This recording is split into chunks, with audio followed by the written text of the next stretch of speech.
Porque quando a gente fala esse tipo de coisa, de que o cristianismo nos dá base para sermos o que a gente gostaria de ser, ou seja, você está propagando ali uma libertinagem de fato, e não liberdade. Hoje eu vou estar fazendo um react para falar sobre esse vídeo aqui, um cristão versus 25 ateus, que na verdade acredito eu que foi se baseando no vídeo da Jubilee que fizeram o Jordan Peterson enfrentar 25 ateus, chamando ele de cristão, e isso causou uma baita confusão também. Eu não acredito que o Jordan Peterson poderia ter aceitado esse tipo de convite, sendo que ele nem se declara um cristão, e isso foi um ponto que acabou refutando ele até no vídeo. Se vocês quiserem eu posso fazer um vídeo também sobre esse vídeo do Jordan Peterson, mas hoje estamos aqui para falar sobre esse vídeo específico aqui. Eu pulei uma parte dele porque acredito eu que o pastor, o nome dele é Tassos Licurgo, eu não acompanho ele, tá? Eu não sei do trabalho dele e tal, mas acredito que ele mandou muito bem no primeiro tópico, né, que foi falar sobre a Bíblia e tudo mais. Ele acabou lá com os ateus de internet, praticamente esses ateus que estão sentados aí não tem muito conhecimento, e esse pastor veio muito bem preparado. Ele começou a metralhar um monte de fatos que eles não poderiam escapar, né? E os ateus começaram a trazer um monte de mentiras sobre a Bíblia e eles foram facilmente refutados. Então acredito que a primeira parte eu não tenho nada a falar, apesar de eu discordar de algumas coisas que ele falou ali, mas eu não creio que seja relevante o suficiente para eu fazer um react a respeito da primeira parte, ok? Eu vou fazer sobre um tema que eu achei muito interessante que ele colocou em pauta, que eu acho que ele cometeu alguns equívocos e ele também não soube fazer uma distinção ali de termos, ele não soube aprofundar muito sobre o que ele queria realmente dizer. Mesmo assim, os ateus ficaram sem respostas porque eles não vieram preparados. Porém, eu acredito que a gente deve sempre especificar os nossos termos quando a gente for debater esse tipo de tópico. Então a gente vai abordar essas questões aqui. Ele fala sobre o avanço do mundo e como isso se deve ao cristianismo, né? Então vamos ver ele falando. O segundo tema é: o cristianismo é responsável pelo avanço da humanidade.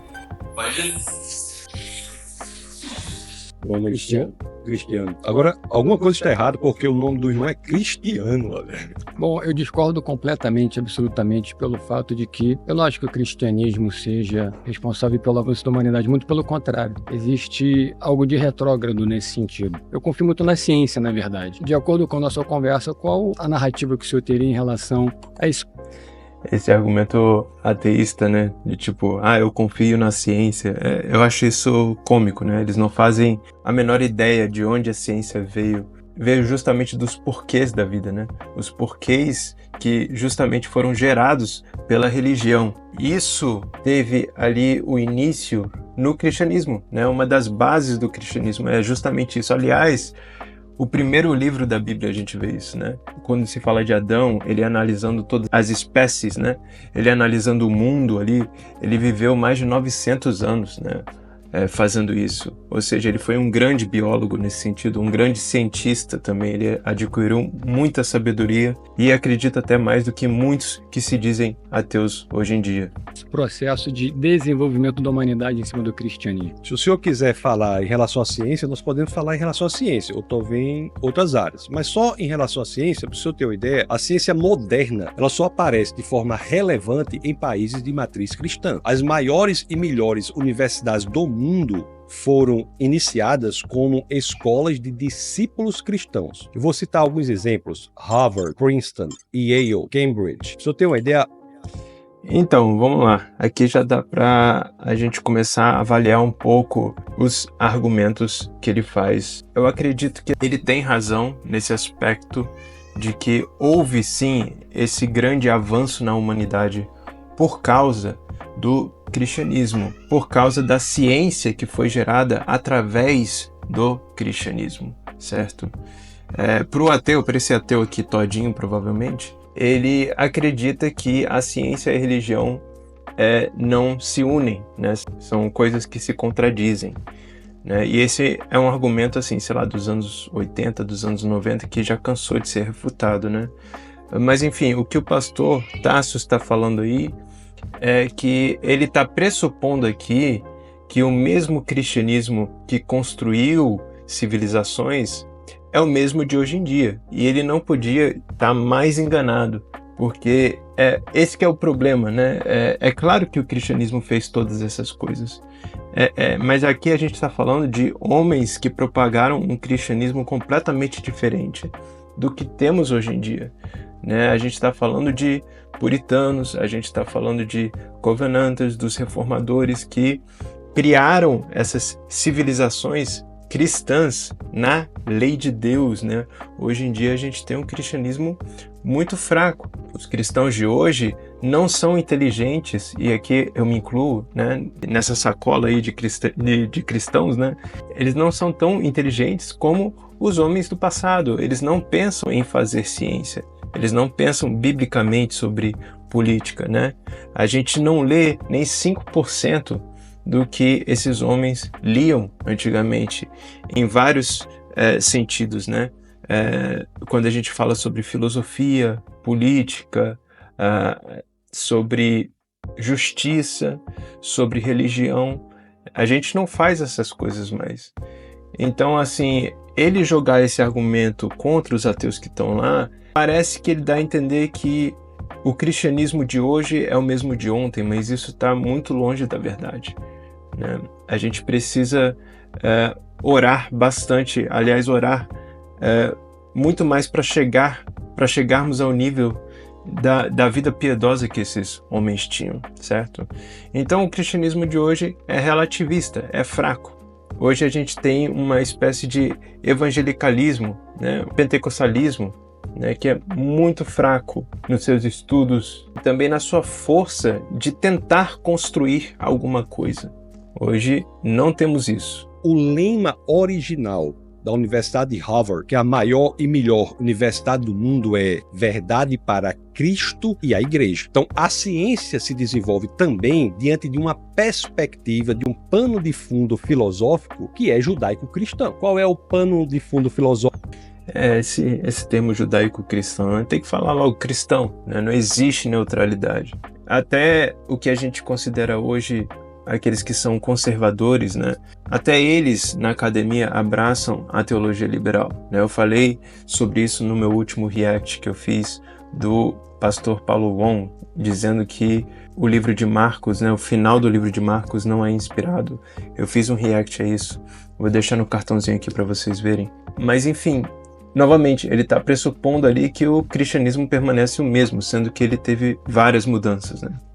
Filosófico da possibilidade de desenvolvimento da ciência é que a empreitada científica, que é o intuito de encontrar padrões de inteligência no mundo, pressupõe que o mundo é organizado inteligentemente e, portanto, por uma mente inteligente. Isso é da ciência, mas nós podemos falar em vários avanços em outras áreas também, se o senhor quiser. Mas eu não consigo associar ciência e cristianismo. Para mim, cristianismo é algo que se tornou durante o tempo algo muito enfraquecido de acordo com a postura de variadas plataformas que a igreja veio se transformando no decorrer dos anos. A ciência é exata. Então, consequentemente, quando você fala em Harvard, acho sensacional, mas quem me garante que o diretor seja cristão, ele queira impor essa natureza cristã dentro de uma faculdade? O que eu não acho muito... Ele teve uma boa ponderação aqui. Primeiro, ele falou do enfraquecimento do cristianismo. Uma coisa que ele tem uma perspectiva diferente daquilo que é objetivo, né? O cristianismo realmente enfraqueceu, mas de uma outra forma do que ele pensa ali, né? E ele fala também sobre essa questão de impor o cristianismo na ciência, né? Sendo que ele acha que a ciência é neutra, que ela não deve envolver a religião. O problema é que sem a religião não existe a ciência, né? Por quê? Porque você precisa dessa exatidão, dessa precisão que ele está falando a respeito. E essa precisão ele não encontra no ateísmo. A uniformidade da natureza, ou seja, acreditar que hoje a lei da gravidade existe e amanhã ela existirá, isso daí vem dos princípios bíblicos de que a lei da natureza foi criada por Deus. Existe ali um legislador da lei tanto natural como a lei civil, como a lei moral. Tudo isso faz parte do cristianismo. E o problema é que ele está tentando fazer essa desconstrução da ciência. E é por causa disso que, quando foi feita essa desconstrução da ciência, que agora a gente pode fazer ciência como cristão, mas não acreditar em Deus, aí você cria essa contradição de termos, né? Em acreditar que a religião e a ciência não se unem, sendo que desde o início essa foi a função da ciência, pensar de forma religiosa, de que realmente existe um Deus. Muito interessante quando você vai num tribunal e tem Jesus crucificado. Tem pessoas neutras ali. Eu, particularmente, eu tenho outras questões de religião, como o budismo. Aquilo para... Ninguém é neutro. Ninguém é neutro. Rushdoony vai dizer assim que todo Estado é religioso. Todo Estado vai seguir um Deus. Então, assim, não existe neutralidade na ciência, no tribunal, né, na justiça. Todas as leis vão estar em conformidade com algum tipo de padrão objetivo, né? Você não tem como escapar dessa. Para mim é muito fora do que eu penso em relação à neutralidade de um local assim que você está julgando com pessoas inteligentes, tem um advogado, tem um réu, tem um advogado de defesa, tem de acusação, etc. Você viu o que ele falou, né? Pessoas inteligentes, ou seja, indiretamente ele está usando ali o intelectualismo como se fosse algo oposto ao cristianismo, sendo que só temos como usar a nossa inteligência a partir de padrões objetivos, né? E essa objetividade não existe no ateísmo. Então esse é um grande ponto de contradição.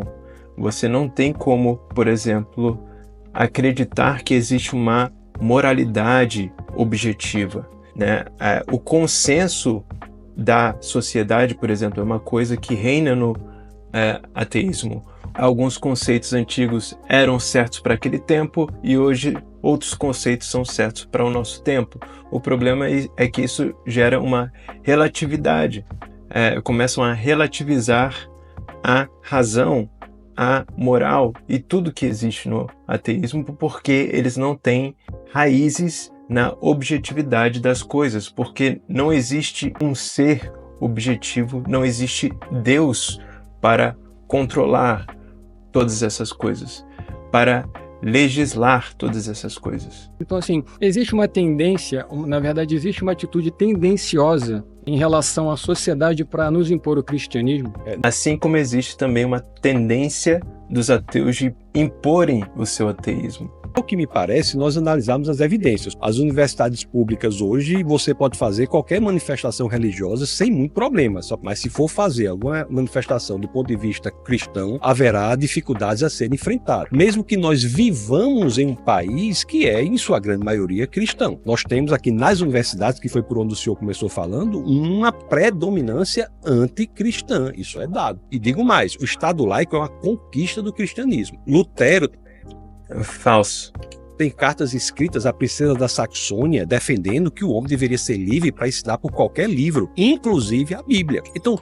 Então, aqui já temos um grande problema, né? O Estado laico não é uma ideia cristã, tá? Não surgiu do cristianismo. O que a gente conhece por Estado laico foi praticamente uma ideia da modernidade. Surgindo ali, alguns vão dizer da Revolução Francesa, por exemplo, ou então do liberalismo alemão no século XIX, século XVIII ali, no finalzinho. Então, assim, o problema do Estado laico, né, o que ele está falando aqui, né? Todo mundo é livre para fazer o protesto que quiser e tal, mas só que quando é do cristianismo, aí temos um problema, né? E em um certo sentido ele está certo, né? Realmente Satanás vai querer atacar o cristianismo, porque ele é a verdade, ele é a verdadeira religião, certo? Agora, falar que o cristianismo produziu o Estado laico, aí temos um problema, porque quando a gente vai ver os reformadores falando sobre o que é a justiça, sobre o que o Estado deveria estar fazendo, né? Eles não propagam uma liberdade de religião absoluta, certo? Eles propagam a liberdade da lei de Deus servir como liberdade para aquele povo. A gente só é livre para fazer alguma coisa quando a gente é livre do pecado. Isso inclui uma sociedade. A sociedade só é livre quando ela está livre do pecado. E é isso que muitos reformadores vão dizer, como João Calvino, até mesmo Martinho Lutero, que ele citou lá, né? Ele manda essa carta dizendo que muitos livros têm que ser lidos, incluindo a Bíblia. Qual é o contexto disso, gente?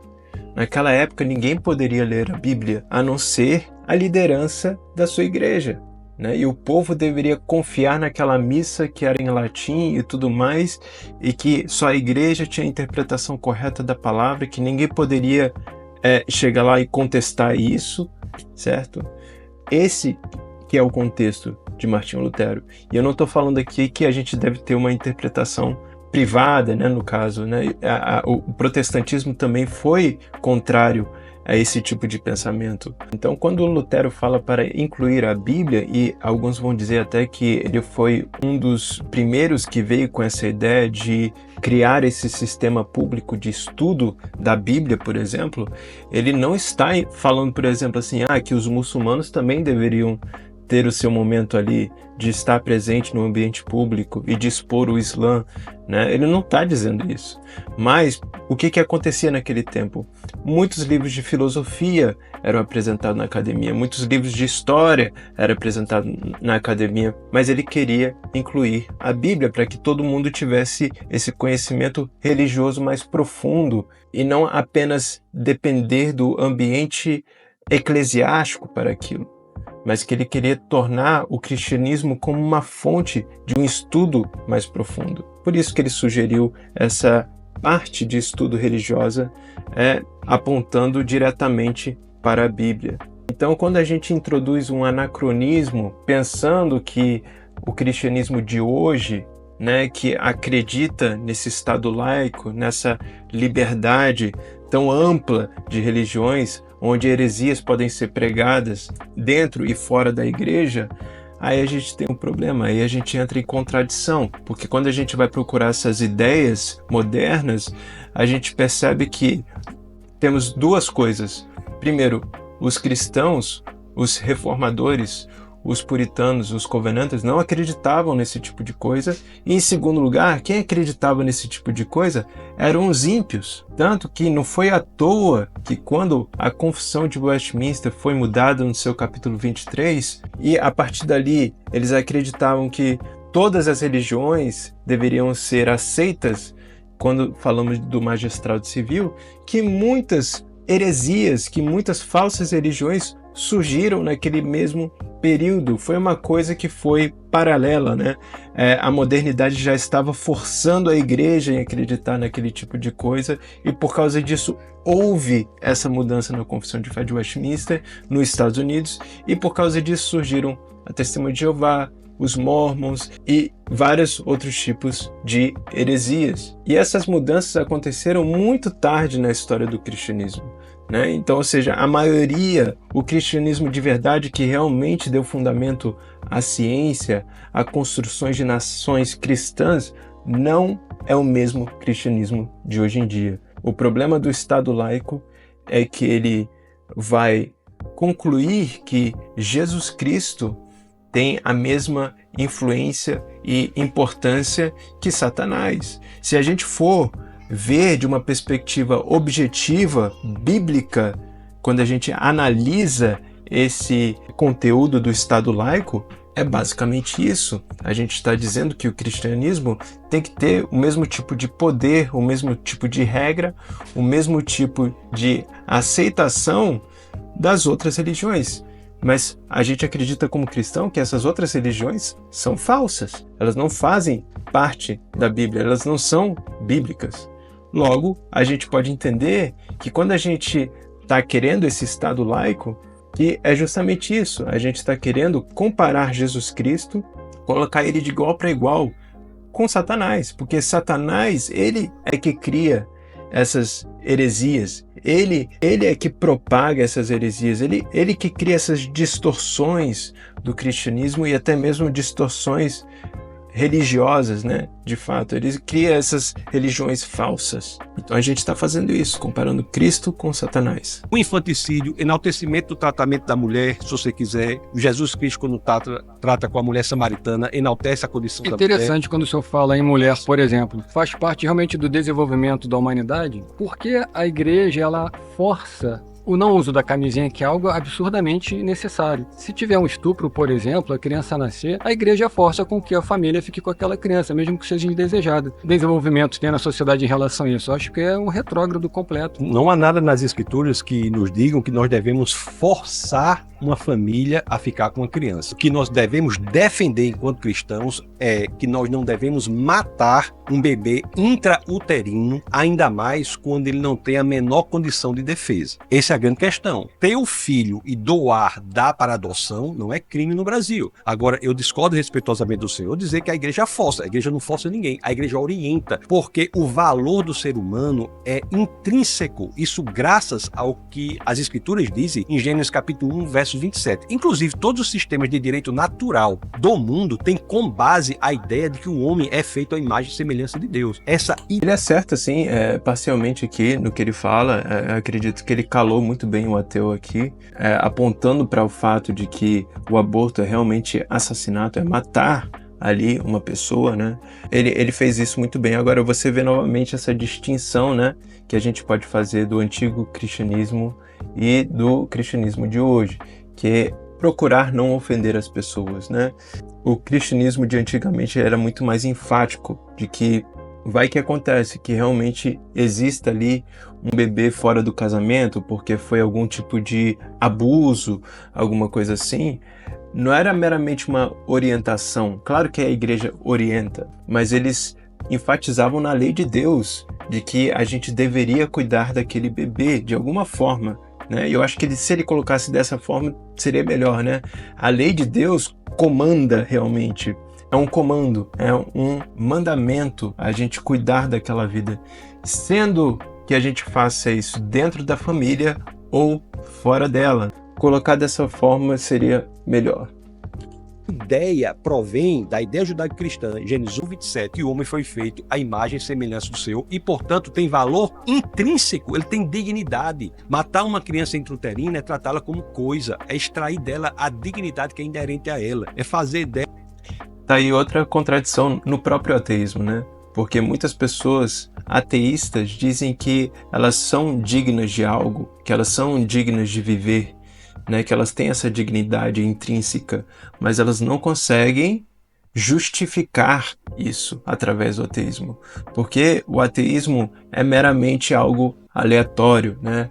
É meramente algo que você tem que lidar com o tempo e o acaso, nada mais do que isso, né? O mundo não liga para você, só existe ali a sobrevivência dos mais fortes, ou seja, você não tem dignidade nenhuma de vida. Mais uma contradição aí no ateísmo. Ela é algo descartável. Mas é um fruto indesejado, correto? Indesejado, mas o valor da situação recorrente. O valor da vida de uma pessoa não pode estar no desejo do outro. Eu não digo que isso seja desejável ou indesejável, o que eu digo é que, mesmo que indesejável, isso não é suficiente para nós matarmos uma criança indefesa. É que não existe uma flexibilidade, então por isso que eu acho que é um subdesenvolvimento da própria atitude. É uma flexibilidade para matar, né? Da igreja relacionado a comportamentos nossos, porque o cristianismo é necessariamente a força motriz de todo o planeta Terra. É, né? Porque construiu a base da mais livre, mais próspera e mais importante civilização da história da humanidade, que é a civilização ocidental. E qualquer outra civilização é barbárie. Antes do cristianismo, de novo, né? Lá vamos nós, é uma civilização livre, né? Eu quero muito focar nesse ponto aqui, porque uma nação que tenha o cristianismo como base, né, como fundamento, deve ser livre, de fato, o que ele fala aí sobre o Estado laico, por exemplo, mas aí a gente acaba esquecendo de definir o termo liberdade. O que significa liberdade? E como a gente enxerga esse termo biblicamente, certo? Porque por um sentido sim, né, a nação deve ser livre. Né? Por quê? Por causa do amor de Deus. O amor de Deus traz essa liberdade pra gente. Agora, em outro sentido, não. Por que não? por causa da santidade de Deus. E aqui você vê, eu faço essa abordagem, essa distinção para abordar essa questão. Mas eu parto aqui do caráter divino. Eu aponto aqui para uma coisa objetiva. Eu aponto para a Bíblia de fato. Porque quando a gente enxerga Romanos 13 com essa visão, a gente vê ali Paulo estabelecendo ali um magistrado civil de que o malfeitor deveria temer o Estado. Mas por qual visão então enxergamos essa maldade? É uma visão puramente social, relativista? Não, é uma visão bíblica. O que a Bíblia fala que é a maldade? Quando Deus fala para o povo de Israel que eles deveriam retirar o mal, eles deveriam abolir o mal do seu meio, o que eles faziam ali? É isso que a gente tem que investigar, porque são pecados que são esquecidos e são os pecados que são referentes à lei de Deus. Tanto a primeira tábua, e isso que é mais chocante para muitos, como a segunda tábua. Todo mundo acredita que o ladrão deve ser punido, mas João Calvino vai falar assim: é uma loucura se a gente dissesse que o ladrão deve ser punido, mas que o blasfemo deveria ser impune. Você vê aqui a diferença entre esse cristianismo que ele prega, que trouxe de fato liberdade para uma nação, mas de uma ótica completamente diferente do que ele pensa aqui, né? E também trouxe sim prosperidade, né? Um dos tempos mais prósperos na Inglaterra foi quando houve ali o estabelecimento do presbiterianismo. Também a mesma coisa a gente pode dizer na Escócia, também a mesma coisa a gente pode dizer na Holanda. A religião reformada foi declarada ali como a oficial. E até hoje a gente bebe dessa fonte do presbiterianismo aqui na Holanda, da religião reformada aqui na Holanda. Foi uma coisa tão próspera que até hoje, por mais que exista políticas contrárias ao cristianismo, o fundamento de que deu toda essa riqueza para a gente, até hoje a gente pode viver dessa riqueza que os nossos pais na fé construíram. A gente não constrói mais esse tipo de riqueza para uma nação. E é esse que é o grande problema aqui, quando ele faz esse tipo de análise, que é anacrônica, que não é uma análise real. Ele não está comparando ali o verdadeiro cristianismo que trouxe toda essa liberdade, essa riqueza, que ele diz, com o cristianismo de hoje, e que é um cristianismo burro, com todo o respeito. A gente não tem mais essa força que os nossos pais na fé tinham antigamente, de construir nações, de construir riqueza. Hoje em dia, a gente chega no trabalho, a gente vai tomar um cafezinho, a gente faz uma coisinha aqui, numa tabela de Excel, a gente toma outro cafezinho, a gente fica enrolando o nosso chefe, fingindo que a gente está trabalhando. Isso daí não é cristianismo de verdade. Enquanto esses homens morreram pela causa da fé, do cristianismo de verdade. Então a gente tem vários conceitos que a gente deve definir antes de fazermos tais proposições como ele está fazendo aí. Ele está achando que o cristianismo continua o mesmo. Isso está muito longe de ser verdade. O cristianismo era barbárie. Que não o Oriente poderia simplificar as necessidades da Igreja Católica e somar forças. Os Orientes são... Porque o Oriente, o Islã, está matando as mulheres, está escravizando as mulheres. Onde tem o cristianismo é que nós temos liberdade, prosperidade, que nós temos a possibilidade de sermos quem nós gostaríamos de ser. Obrigado, Cristiano. Viu o problema que isso causa na sua linha de pensamento? Porque o ateu ali provavelmente não teve uma resposta, né? Eles até cortaram, eu acho, porque hoje tiveram vergonha, né, da resposta do ateu, então porque ele não teve nada para responder ali. Mas é porque ele não estudou o suficiente também. Porque quando a gente fala esse tipo de coisa, de que o cristianismo nos dá base para sermos o que a gente gostaria de ser, ou seja, você está propagando ali uma libertinagem de fato, e não liberdade, né? O cristianismo provê a liberdade através da exclusão do pecado e não da promoção do pecado. Esse que é o problema, gente. A gente não consegue enxergar isso a partir de uma visão bíblica. Você está dizendo então para esse rapaz ali que tá tudo bem você ser homossexual, você ser trans, você ser o que você quiser, porque o cristianismo vai defender essa sua liberdade de pecar contra o seu próximo, de pecar contra Deus. E não é isso que, por exemplo, o terceiro mandamento diz. de usar o nome de Deus em vão, né? Que isso é um pecado, ou de idolatria, o segundo mandamento, o primeiro mandamento de ter outros deuses. Em Romanos 1, a gente vê Paulo dando base para o homossexualismo. O que ele fala? Que a base do homossexualismo é rebeldia contra a lei natural que Deus estabeleceu. Eles estão indo contra Deus diretamente, porque eles estão indo contra a sua lei, né? E aqui vemos um grande problema quando esse pastor respondeu esse ateu, né? O ateu ficou sem resposta, mas a resposta do pastor foi contraditória, porque o cristianismo não deveria promover o pecado público. A gente não vê isso na Bíblia, tanto que ele não falou de Bíblia, ele começou a falar sobre Lutero e tudo mais. Pega Romanos 13 para você ler. Vem do mesmo autor de Romanos 1. Pega toda a Bíblia. Nunca teve esse tipo de liberdade na Bíblia. Aí as pessoas vão falar, não, mas no tempo de Jesus o Estado não era cristão, ele não perseguia os homossexuais e tudo mais, né? Não é que nem no Antigo Testamento. Mas a pessoa confunde ali algo que é prescrito com algo que é prescritivo. Aquilo que é descrito conta uma história, né? Ou você acha que naquele tempo existia uma alta prosperidade na civilização? Ou você acha que ali existia liberdade para todos, como essa pessoa está propagando aqui? Existia uma liberdade para todos, mas você não vê o estrago que aquilo fez? E você não vê que a conclusão que, por causa de toda essa liberdade, que Cristo foi morto ali? Na hora que o povo tinha que escolher, eles não escolheram Barnabás, eles escolheram Cristo para ser crucificado. Aliás, eles escolheram Barnabás, sim, eles escolheram ele para ser livre. Você enxerga aqui o verdadeiro problema desse tipo de afirmação? Ou seja, só porque algo é descrito, está contando ali uma narrativa histórica de que algo que realmente aconteceu, não significa que muitos cristãos naquela época lamentavam por causa dessa descrição.